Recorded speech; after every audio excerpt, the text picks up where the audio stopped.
ಎಲ್ಲರಿಗೂ ನಮಸ್ಕಾರ. ಎಲ್ಲರೂ ಹೇಗಿದ್ದೀರಾ? ಎಲ್ಲರೂ ಚೆನ್ನಾಗಿದ್ದೀರಾ ಅಂತ ಭಾವಿಸ್ತೀನಿ. ಸೊ ನಿನ್ನೆ ಗುರುವಾರ ನಮ್ಮ ಹಸು ನಮ್ಮ ಕರುಗೆ ಜನ್ಮ ಕೊಟ್ಟಿತ್ತು. ಸೊ ಅದಾದಮೇಲೆ ಅದು ಮರಿಗೆ ಹೆಂಗೆ ಹಾಲು ಕುಡಿಸ್ತಾರೆ ಅಂತ ಹೇಳ್ಕೊಡ್ತೀನಿ ಬನ್ನಿ.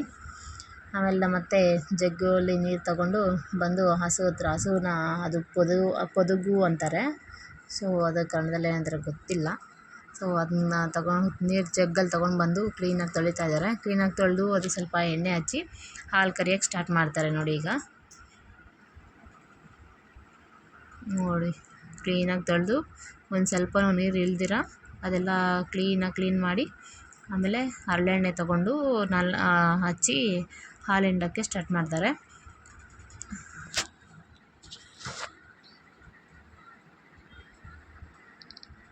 ನೋಡಿ ಹೆಂಗೆ ಕ್ಲೀನಾಗಿ ಹಚ್ತಾ ಇದ್ದಾರೆ ಅಂತ. ಸೊ ಇದು ಕರಿತಾ ಇರ್ತಾರೆ. ಆ ಕಡೆ ನಮ್ಮ ಮಕ್ಕಳು ತೀಟೆ ಮಾಡ್ತಾಯಿದ್ದಾರೆ. ಏನು ಮಾಡ್ತಾಯಿದ್ದಾರೆ ಅಂತ ನೋಡೋಣ ಬನ್ನಿ. ಮೇಲ್ಗಡೆ ಏರೋಪ್ಲೇನ್ ಹೋಗ್ತಾಯಿದ್ರೆ ಅದಕ್ಕೆ ಬಾಯ್ ಅಂತ ಹೇಳ್ತಾ ಇದ್ದಾರೆ. ನೋಡಿ, ಅವ್ರಿಗೆ ಫುಲ್ಲು ಖುಷಿಯಾಗ್ಬಿಟ್ಟು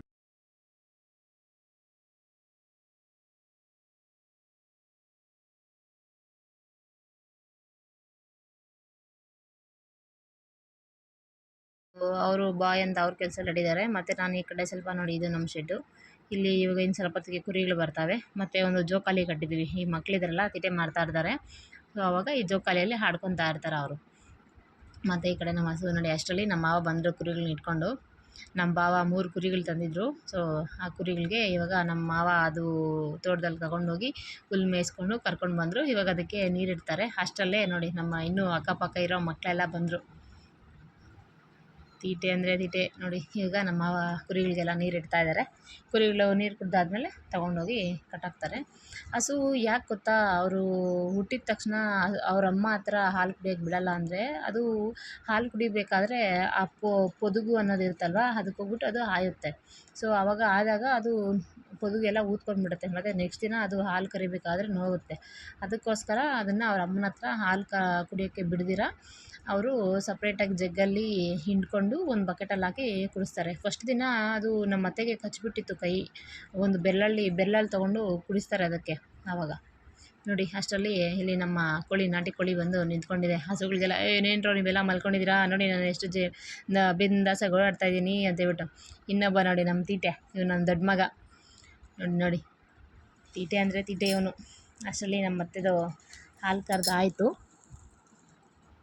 ನಮ್ಮ ಕೋಳಿಗಂತೂ ಭಯನೇ ಇಲ್ಲ. ಹಸುಗಳ ಮಧ್ಯದಲ್ಲೇ ಓಡಾಡ್ತಾ ಇರುತ್ತೆ. ಇಲ್ಲಿ ನಮ್ಮ ಮಾವ ಹಸುಗಳನ್ನ ಕಟ್ಟಾಕ್ತಾ ಇದ್ದಾರೆ. ಕಟ್ಟಾಕಿ ಅದಕ್ಕೆ ಹುಲ್ಲಾಕ್ತಾರೆ ಕುರಿಗಳಿಗೆಲ್ಲ.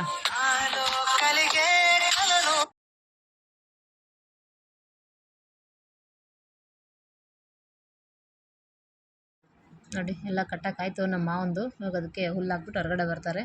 ಅಷ್ಟರಲ್ಲಿ ಈ ಕಡೆ ನನ್ನ ದೊಡ್ಡ ಮಗ ಫುಲ್ಲು ಮಣ್ಣೆಲ್ಲ ಕ್ಲೀನ್ ಮಾಡಿಬಿಟ್ಟಿದ್ದ. ನೋಡಿ, ಇದರಲ್ಲೇ ಕ್ಲೀನ್ ಮಾಡಿಬಿಟ್ಟಿದ್ದೆ ನಾನು.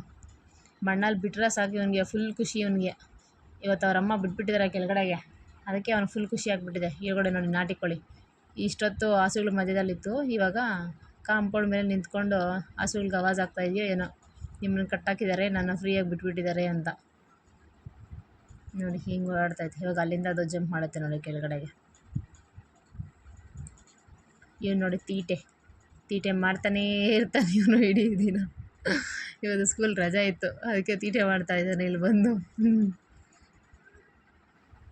ಮತ್ತು ಇಲ್ಲಿ ನೋಡಿ ಕುರಿಗಳು ಹುಲ್ಲು ತಿಂತಾ ಇದ್ದಾವೆ. ಮತ್ತು ನಮ್ಮ ಅತ್ತೆದು ಹಾಲು ಕದಿದಾಯಿತು. ಹಸುಗೆ ಅಳತೆ ಪ್ರಕಾರ ಹಾಲಿಡೋದು 2 ಜಗ್ಗು ಹಾಲು ಹುಟ್ಟಿರೋ ಕರುಗೆ ಇಡ್ತಾರೆ. ಅದು ಫಸ್ಟ್ ದಿನ ಮಾತ್ರ ತುಂಬ ಕಷ್ಟಪಟ್ಟರು ನಮ್ಮ ಅತ್ತೆ ಅದಕ್ಕೆ ಕುಡಿಸೋದಕ್ಕೆ. ಮತ್ತು ಸೆಕೆಂಡ್ ದಿನ ಏನು ಮಾಡಲೇ ಇಲ್ಲ. ತೊಗೊಂಡೋಗಿ ನಮ್ಮ ಅತ್ತೆ ಕ್ಲೀನಾಗಿ ಎಬ್ಬರಿಸಿ ಕೊಟ್ಟಿದ ತಕ್ಷಣ ಕುಡಿದ್ಬಿಡುತ್ತೆ. ನಮ್ಮ ಅತ್ತೆ ಏನು ಖುಷಿ ಗೊತ್ತಾ ಅವ್ರಿಗೆ. ನೋಡಿ, ಅದು ಅವ್ರ ಹತ್ರ ನಾವು ಏನಾದರೂ ಎಬ್ಬರ್ಸೋಕೆ ಹೋದರೆ ನಮಗೆ ಗುಮ್ಮುತ್ತೆ ಅದು.